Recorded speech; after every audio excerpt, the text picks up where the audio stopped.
Your sense of connection has changed. Belonging doesn't look the way it used to. The people, places, and rhythms that once felt like home don't land the same way anymore. Let's explore what belonging means to you now. There comes a moment in every life where the old ways of connecting stop fitting.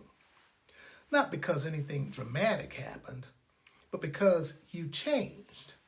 Your inner world shifted. Your emotional needs evolved. Your boundaries matured. And suddenly, the places where you once felt at home feel slightly out of tune. This episode is about that shift, the quiet, often confusing moment where belonging asks to be redefined. Because belonging isn't static. It grows as you grow. It changes as you change. It matures as your inner world matures. And the version of belonging that carried you through one season of life may not be the version that carries you through the next. For a long time, connection may have meant proximity, being around people, staying in motion, keeping relationships alive simply because they existed. But now connection feels different. You're more aware of your energy. You're more aware of your emotional capacity. You're more aware of the difference between being surrounded and being supported. You're learning that belonging isn't about being included everywhere. It's about being understood somewhere. And that shift is not a loss. It's growth.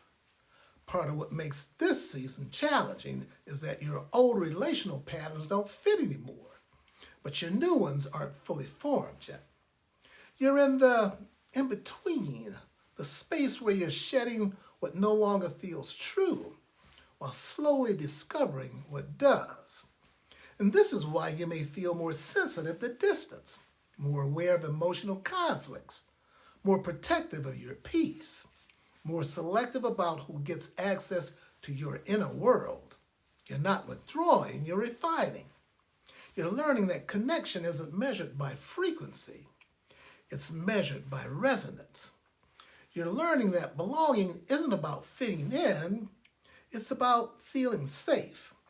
You're learning that closeness isn't about constant contact, it's about emotional honesty. And honesty is the foundation of belonging. So let's name what belonging means to you now. Belonging now means being able to show up as the person you've become, not the person people remember. It means being in relationships where your growth isn't treated as a threat. It means being around people who don't require you to shrink, perform, or pretend.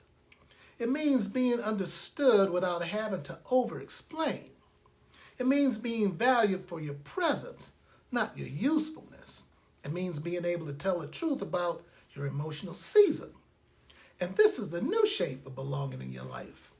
And it's okay if not everyone fits into it. It's okay if some relationships feel different now. It's okay if you're craving depth instead of noise. And it's okay if you're choosing quality over quantity. It's okay if your circle is smaller but truer. Because belonging isn't about how many people you have. It's about how deeply you're able to be yourself.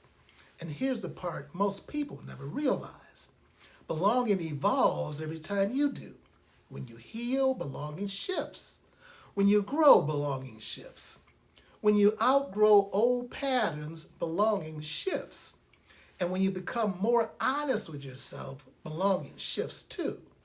This season of your life is asking you to honor that shift, not resist it. You're not losing connection, you're redefining it. You're not becoming distant. You're becoming aligned. You're not becoming closed off. You're becoming intentional. And the more intentional you become, the more your relationships will reflect the truth of who you are now, not who you used to be. So as you move through January, this January arc, I want you to hold this truth close. You deserve relationships that match your emotional season. You deserve belonging that feels like home. You deserve connection that honors your growth. This is what belonging means to you now. Not a return to who you were, but an arrival into who you've become. And this is where movement one ends, with honesty, grounding, and a deeper understanding of your emotional landscape. Now you take care and stay connected.